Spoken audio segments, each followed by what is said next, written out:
के थ्रू वहाँ पर आंसर करते रहें जो भी आपको पता है, ठीक है। तो आप एक बार अगर सेशन को देख पा रहे हैं तो आप सेशन को लाइक कर दीजिए। और पहला आपके सामने यहाँ पर मैंने स्टेटमेंट ले लिया है, आप भी अपने आंसर करते रहिएगा, ठीक है। तो देखिए यहाँ पर क्या दिया गया है, an underhand device resorted to in order to justify misconduct. मतलब देखिए अगर मैं बात करूँ ना आपसे, आपने काफ़ी ऐसे सवाल देखे होंगे कि एक ऐसा क्लेवर प्लान होता है या फिर एक ऐसा एक्शन और मूवमेंट होता है जहाँ पर आप किसी को एडवांटेज देने की कोशिश करते हैं, ठीक है। तो एक अंडर हैंड डिवाइस जो होती है वो क्या कोशिश करने की हम यहाँ पर बात कर रहे हैं कि किसी को हम मिसकंडक्ट के थ्रू जस्टिफाई कर पाए। तो देखिए यहाँ पर आपको एक वर्ड दिया गया है मैन्यूवर। मैन्यूवर का एक्चुअली में जो अर्थ होता है वो क्या होता है, किसी की चाल या फिर किसी का कौशल, ठीक है, यानी कि किसी का क्लेवर प्लान। तो ये आपका वर्ड होता है मैन्यूवर। इसकी स्पेलिंग देख लेंगे क्योंकि इसकी स्पेलिंग यूजुअली एग्जाम में पूछ ली जाती है। नेक्स्ट आपको यहाँ पर देखिए पहला वर्ड दिया गया है क्या, सब्टरफ्यूज। सब्टरफ्यूज का एक्चुअली अर्थ होता है, जब जैसे आपने सुना होगा ना किसी के साथ छल करना, तो एक्चुअली में जो इसका हीनिंग अर्थ होता है वो होता है सब्टरफ्यूज। या फिर मैं क्या बोल सकता हूँ, इसे एक सीक्रेट बोल सकता हूँ जिसे हम डिसऑनेस्ट वे में आगे करते हैं, या फिर आपका तरीका जहाँ पर आप छल करने की कोशिश करते हैं, तो वो आपका क्या हो जाता है, सब्टरफ्यूज हो जाता है। नेक्स्ट है आपका स्ट्रैटेजम।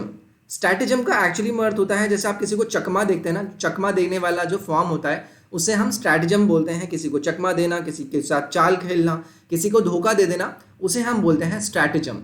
नेक्स्ट देखिए आपका कॉम्प्लिसिटी। कॉम्प्लिसिटी का अर्थ हो जाएगा, जैसे हम आपने सुना होगा ना भाई इसके साथ आपकी मिली भगत है, ठीक है। तो कॉम्प्लिसिटी का एक्चुअली में जो अर्थ होता है वो होता है मिली भगत, यानी कि एक्टिंग ऑफ इस तरीके का पार्ट कि भाई आप किसी दूसरे के साथ मिलकर किसी क्राइम को अंजाम दें, तो उसको हम यहाँ पर वन वर्ड यूज करते हैं क्या, कॉम्प्लिसिटी।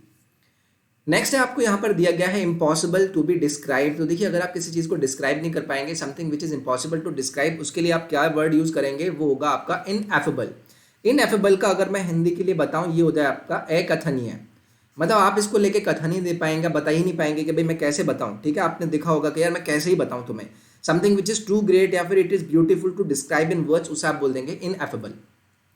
पहला वर्ड है आपके पास यहाँ पर क्या, मिराकुलस।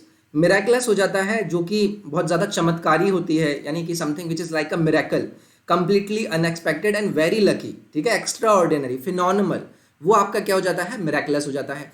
नेक्स्ट है आपका स्टुपेंडस। आपने देखा होगा ना वो नचबलिए करके वो आते थे, वो गीता माँ करके वो बोलते हैं ना स्टुपेंडस, ये वो, ठीक है। तो वो स्टुपेंडस जो ये वर्ड होता है, इसका अर्थ आपका क्या होता है, इसका होता है उम्दा, बेहतरीन, ठीक है। तो स्टुपेंडस का अर्थ होता है उम्दा, बेहतरीन, या फिर आप उसे उत्कृष्ट बोल दें, शानदार बोल दें, something which is extremely impressive, असाधारण, वो हो जाएगा आपका स्टुपेंडस। नेक्स्ट है आपका पैलिंग। अपैलिंग का देखिए अर्थ होता है, जो आपने सुना होगा ना, भयंकर, ठीक है, समथिंग विच इज भयंकर या फिर शॉकिंग या फिर एक्सट्रीमली बैड, उसे आप क्या बोल देंगे, अपैलिंग यहाँ पर बोल देंगे। नेक्स्ट है आपका a notice of a person's death. तो देखिए अगर किसी की डेथ हो जाती है और उसके नोटिस आप अपने इधर उधर रिश्तेदारों को भेजते हैं कि भाई ऐसा हो गया है, या न्यूज़पेपर में निकलवाते हैं, तो इस नोटिस को एक्चुअली में बोला क्या जाता है, इसे बोला जाता है ऑबिचुअरी, ठीक है। ऑबिचुअरी जिसे हम बोलते हैं निधन सूचना, इसे आप हिंदी में बोल देंगे निधन सूचना, यानी कि ऑबिचुअरी। नेक्स्ट आपको यहाँ पर वन वर्ड दिया गया है मेमोरेंडम। मेमोरेंडम का अर्थ क्या होता है, जैसे आप ज्ञापन किसी को सोचते हैं, सौंपते हैं ना, तो इसे आप ज्ञापन पत्र बोल देते हैं, मेमोरेंडम, ठीक है। ज्ञापन पत्र यानी कि आपने उस चीज़ों को मान लिया है। रिमाइंडर का आपको अर्थ पता होगा, रिजॉइंडर का अर्थ पता होगा। तो बेसिकली जो अगर आप किसी के डेथ की सूचना देते हैं, उसके लिए आप क्या वन वर्ड यहाँ पर यूज करेंगे, ऑबिचुअरी यूज करेंगे। नेक्स्ट है डिटेनिंग एंड कन्फाइनिंग समवन। तो अगर आप किसी को डिटेन कर लें या कन्फाइन कर लें, यानी कि उसको एक जगह पर लेकर आकर उसको पकड़ लें, मतलब कैद कर लें एक तरह से, ठीक है। तो अगर आपको इसके लिए कोई वन वर्ड यूज करना हो तो उसको आपको क्या वन वर्ड यूज करना पड़ेगा, उसके लिए यहाँ पर देखिए आपका करेक्ट जो सबसे यहाँ पर फिट होगा ना वर्ड, वो होगा इंटरमेंट। इंटरमेंट का एक्चुअली में अगर मैं हर हिंदी में बताऊँ, जैसे आप किसी को दफन करते हैं ना, किसी को दफन कर दें, या फिर किसी कोई एक ऐसा एक्ट जहाँ पर आप किसी डेड पर्सन को बरी कर दें, तो एक्चुअली में इस कंडीशन के अंदर हम इंटरमेंट का यूज़ करेंगे, जिसका एक्चुअली में जो मतलब होता है वो होता है दफन। उसके बाद देखिए आपको यहाँ पर एक वन वर्ड दिया गया है इंटरप्शन। इंटरप्शन का आप सभी को अर्थ पता होगा कि भाई आप किसी की अगर बाधा डालते हैं, रुकावट बनते हैं, तो आपका इंटरप्शन वर्ड बन जाता है। इंटेरोगेशन क्या होता है, इंटेरोगेशन होता है पूछताछ करना। नेक्स्ट है आपका इंटरमेंट। इंटरमेंट का अर्थ यहाँ पर क्या होता है, जैसे आप किसी को नज़रबंद कर देते हैं ना, नज़रबंदी करना किसी को, मतलब आपने सोसाइटी से उसको हटाकर कहीं अपने एक जगह पर रोक दिया है, तो ये आपका क्या हो जाएगा, इंटरमेंट हो जाएगा। नेक्स्ट है आपका science of the races of mankind. तो देखिए मैनकाइंड की रेसेस से बनने वाली जो साइंस है उसे हम यहाँ पर किस वन वर्ड से जानते हैं। तो देखिए यहाँ पर आपको एक वन वर्ड दिया गया है, एथनोलॉजी। एथनोलॉजी का जैसे आपको हिंदी में बताऊँ ये होता है आपका मानव जाति विज्ञान। ठीक है, आप इसे मानव जाति विज्ञान बोल देंगे, यहाँ पर लिखा नहीं जा रहा है मुझसे सही से, तो इसे हम एक्चुअली में बोल देंगे मानव जाति विज्ञान यानी कि एथनोलॉजी। नेक्स्ट आपको यहाँ पर दिया गया है जीनोलॉजी। जीनोलॉजी अर्थ होता है ये आप जैसे आप वंशवाली किसी बात का अगर अध्ययन करते हैं, ठीक है, वंशवाली अध्ययन करना, उसे आप जीनोलॉजी बोल देंगे। उसके बाद आपको यहाँ पर एक वर्ड दिया गया है एपिस्टेमोलॉजी।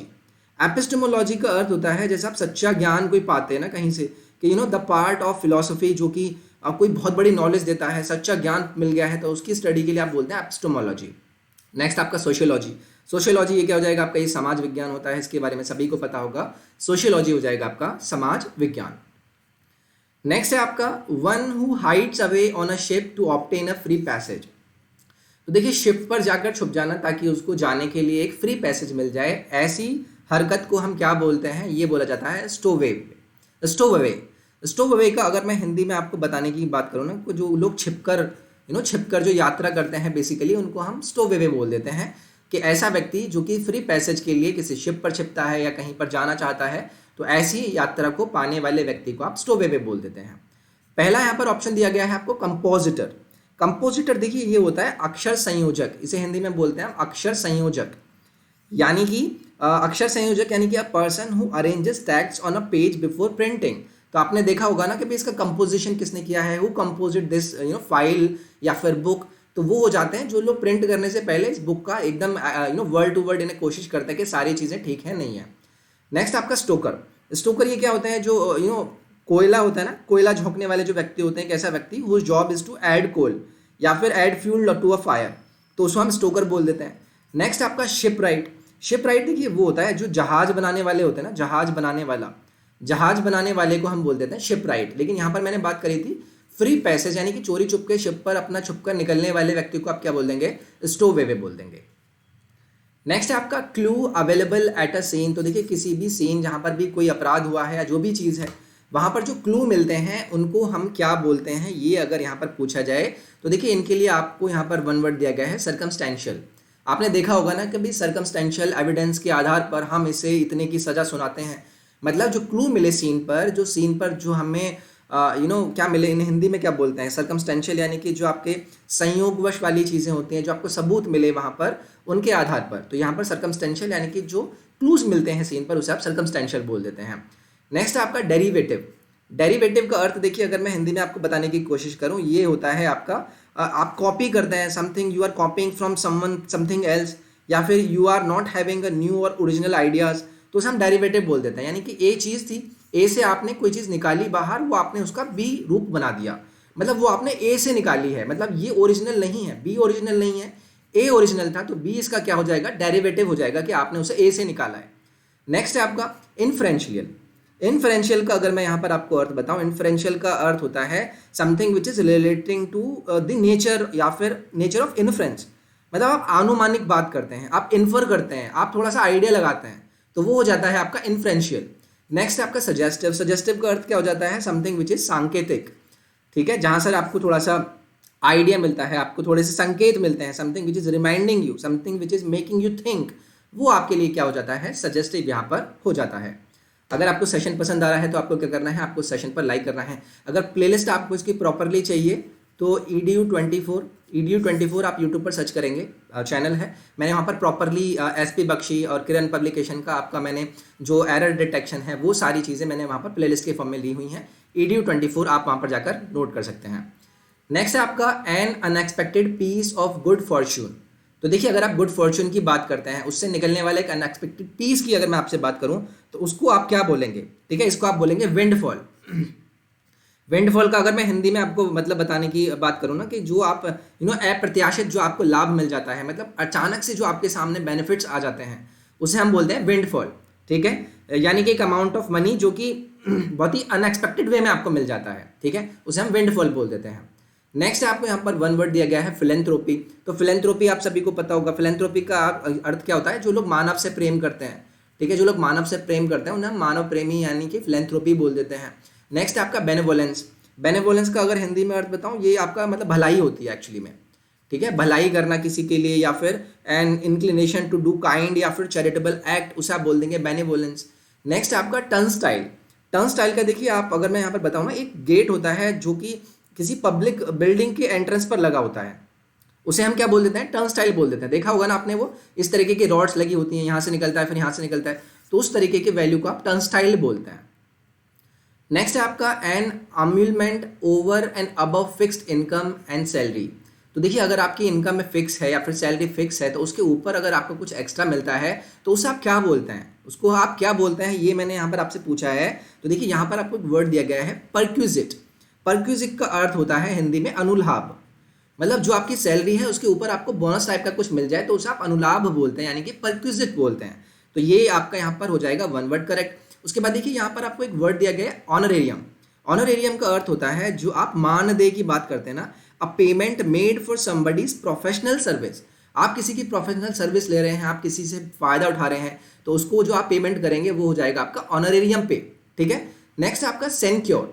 सिनक्योर का देखिए हिंदी में अगर आपको मैं अर्थ मतलब बताऊं ना, तो ये होता है कि एक ऐसी job that you are paid for even though it involves a little या फिर नो वर्क। मतलब आप यहाँ पर कुछ काम करें या कम काम करें फिर भी ये आपको उतनी ही तनख्वाह देगा, तो इसके लिए आप क्या वर्ड यूज करते हैं, सिनक्योर। नेक्स्ट आपका प्रीरोगेटिव। प्रीरोगेटिव का अर्थ अगर मैं हिंदी में बताऊं तो इसे आप हिंदी में बोल सकते हैं विशेष अधिकार। ठीक है, ये हो जाएगा प्रीरोगेटिव का अर्थ विशेष अधिकार, यानी कि अ राइट या फिर एडवांटेज जो बिलोंग करता है किसी पर्टिकुलर पर्सन या ग्रुप से, वो आपका क्या हो जाएगा, प्रीरोगेटिव हो जाएगा। नेक्स्ट है आपका the animals of a particular region. तो अगर किसी पर्टिकुलर रीजन के एनिमल्स को मैं यहाँ पर एड्रेस करना चाहता हूँ तो वो होता है आपका फौना। ठीक है, फौना यानी कि इसे हिंदी में बोलते हैं जंतु समूह, ये आपका हो जाता है जंतु समूह। ने पहला है आपका फ्लोरा। फ्लोरा क्या होता है, ये आपका वनस्पति होता है। ठीक है, ये वनस्पति होता है, इसको आप सभी को पता होगा। म्यूजियम क्या होता है, म्यूजियम आप सब पता होगा, एक बिल्डिंग होती है जिसके अंदर आपको आर्टिस्टिक या फिर कल्चरल या फिर हिस्टोरिकल चीज़ें मिलती हैं, वो आपके म्यूजियम हो जाता है। जू क्या होता है, जू आप सभी को पता होगा, ये आपका चिड़ियाघर होता है, आप गए होंगे, घूमते होंगे, बहुत मजे लेते होंगे। नेक्स्ट है आपका an involuntary action under a stimulus and described as a. तो देखिए यहाँ पर जो मैं बात कर रहा हूँ ना, वो एक्चुअली में मैं एक आपका इस तरीके के एक्शन की बात कर रहा हूँ जो आप एक्शन देने के बाद आपको मिलता है। तो क्या मिलता है आपको, वो प्रतिक्रिया मिलती है। प्रतिक्रिया को आप क्या बोल देते हैं, रिफ्लेक्स बोल देते हैं। तो एक ऐसा इन्वोल्यूशनरी एक्शन जो कि एक स्टिमुलस के अतिरिक्त आपको डिस्क्राइब करने की अगर बात करें तो हम उसे क्या बोल देंगे, रिफ्लेक्स बोल देंगे, यानी कि प्रतिक्रिया। ठीक है, हिंदी यहाँ पर लिखी नहीं जाती यार मुझसे, तो माफ़ी। तो ये हो जाएगा आपका प्रतिक्रिया। पहला आपको यहाँ पर दिया गया कॉम्प्लेक्स। कॉम्प्लेक्स का क्या अर्थ होता है, ये होता है आपका जटिल, कि भाई कोई चीज़ बहुत जटिल है तो आप उसे कॉम्प्लेक्स बोल देंगे। रिफ्लेक्शन क्या हो जाएगा, रिफ्लेक्शन होता है आपका प्रतिबिंब, जो आपका किसी का रिफ्लेक्शन बनता है, यानी कि sign that shows that state or nature of something, या फिर उसका इमेज दिखाए। नेक्स्ट है आपका रिस्पॉन्स। रिस्पॉन्स क्या होता है, ये भी प्रतिक्रिया होती है, लेकिन ये वो वाली प्रतिक्रिया नहीं होती है, ये रिस्पॉन्स होता है। आपने किसी से कुछ पूछा तो उसका जवाब आया, तो उसको हम बेसिकली प्रतिक्रिया बोल देंगे। लेकिन यहाँ पर मैंने बात करी थी, अगर आपका कोई एक्शन है, उसका स्टिमुलस इन्वोल्यूशनरी जो एक्शन है वो क्या कहलाता है, तो वो आपका रिफ्लेक्स कहलाता है। नेक्स्ट है आपका एक continuous process of change is known as. तो देखिए एक ऐसा प्रोसेस जहाँ पर कॉन्टिन्यूसली चेंज होते रहते हैं, उसे यहाँ पर मैं किस वन वर्ड से डिनोट कर सकता हूँ, तो ये मैंने यहाँ पर पूछा है। तो देखिए फ्लक्स आपका यहाँ पर वर्ड यूज हुआ है ना, इसका अर्थ होता है कि निरंतर परिवर्तन होना। निरंतर परिवर्तन होना, रेगुलर चेंज होते रहना, उसको मैं यहाँ पर वन वर्ड बोलता हूँ फ्लक्स। अब देखिए ट्रांसफॉर्मेशन से आप यहाँ पर कंफ्यूज ना हो, क्योंकि ट्रांसफॉर्मेशन का भी एक्चुअली में मतलब परिवर्तन ही होता है, लेकिन मैं कॉन्टिन्यूस, यहाँ पर मैंने कॉन्टिन्यूस बात करी थी, वो कॉन्टिन्यूस होता है।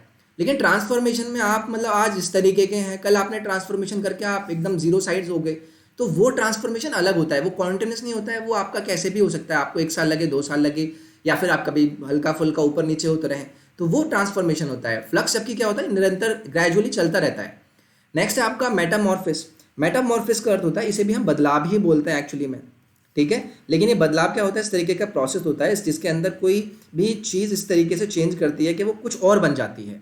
ठीक है, मतलब आप लड़का थे पहले, अब आप लड़की बन गए, तो वो एक तरह से आपका मेटामॉर्फिस हो गया, मतलब चीज़ पूरी की पूरी बदल गई। नेक्स्ट है आपको यहाँ पर दिया गया है डायनामिज्म। डायनामिज्म का देखिए अगर मैं यहाँ पर हिंदी में अर्थ आपको बताऊँ तो ये होता है जोश। ठीक है, अगर आप जोश से भरे हुए हैं तो मतलब आपके अंदर बहुत ज़्यादा डायनामिज्म है। नेक्स्ट है आपका the use of many words where only a few are necessary. तो देखिए जब आपसे पूछा जाए कोई बात, आपको सिर्फ एक शब्द कह के अगर आप उस बात से निकल सकते हैं, लेकिन आप अननेसेसरी वहाँ पर बहुत सारे वर्ड डाले जा रहे हैं, तो उसके लिए आप एक वर्ड यूज़ करते हैं सर्कमलोक्यूशन, यानी कि किसी चीज़ को घुमा फिरा कर बोलना, आप सीधे बात बोल देते। तो when you are using too many words, जबकि आपको बहुत कम वर्ड्स की ज़रूरत थी, तो मतलब आप क्या कर रहे हैं वहाँ पर सर्कमलोक्यूशन कर रहे हैं। देन है आपका सर्कमस्पेक्शन। सर्कमस्पेक्शन का देखिए अर्थ अगर मैं यहाँ पर आपको बताऊँ, ये इसे हम समझदारी भी बोल देते हैं। ये आपका समझदारी हो जाए या फिर सावधानी हो जाए, आपसे बोलेंगे कभी अपना सर्कमस्पेक्शन कर लीजिए, तो वो आपका something which is you are knowing how to avoid distress, तो उसे हम बोल देंगे सर्कमस्पेक्शन। नेक्स्ट है आपका सर्कमस्क्रिप्शन। यह आपका सर्कमस्क्रिप्शन। सर्कमस्क्रिप्शन का देखिए अर्थ होता है प्रतिबंध, ठीक है। प्रतिबंध यानी कि the act of restricting. Restricting मतलब अगर आप किसी को रोकते हैं, रेस्ट्रिक्ट करते हैं, तो वहां पर आप सर्कमस्क्रिप्शन बोलते हैं। नेक्स्ट है आपका सर्कमवेंशन। सर्कमवेंशन का अर्थ अगर मैं यहाँ पर बताऊं, इसे आप छल बोल देंगे, धोखा बोल देंगे, ये होता है आपका सर्कमवेंशन। नेक्स्ट है आपका सर्कुलर बिल्डिंग और हॉल विद अ डोम। तो देखिए अगर कोई सर्कुलर बिल्डिंग है, उसके ऊपर डोम लगा हुआ है, तो इसे आप किस नाम से जानते हैं? तो आपको यहाँ पर एक वर्ड दिया गया है रोटुंडा। रोटुंडा का अर्थ होता है कोई गोलाकार कक्ष, इसे हम बोल देते हैं गोलाकार कक्ष। नेक्स्ट आपको यहाँ पर दिया गया है एडिफाइस। एडिफाइस का अगर हिंदी में मतलब मैं बताऊँ तो ये हो जाएगा आपका भवन। पैलेस, पैलेस का आप सभी को पता होगा, पैलेस क्या होते हैं? आपके महल होते हैं। उसके बाद स्पायर आपको यहाँ पर दिया गया है। स्पायर क्या होता है? ये मीनार होती है।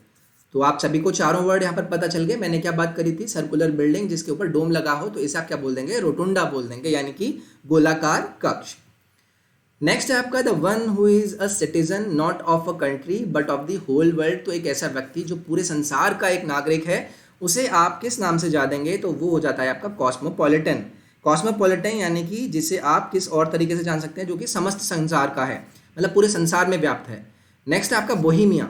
अब देखिए बोहेमिया आपको पता है, ये वो व्यक्ति होते हैं, person who is involve with arts, who lives in a very informal way. मतलब आपने देखा होगा ना, बोहेमिया हमारा रैपर है, ठीक है, बोहेमिया, ठीक है, वो बोहेमिया बोहेमिया मतलब समझ रहे हो ना आप। So someone who is living his life in a very informal वे, हम उसे बोल देते हैं बोहेमिया।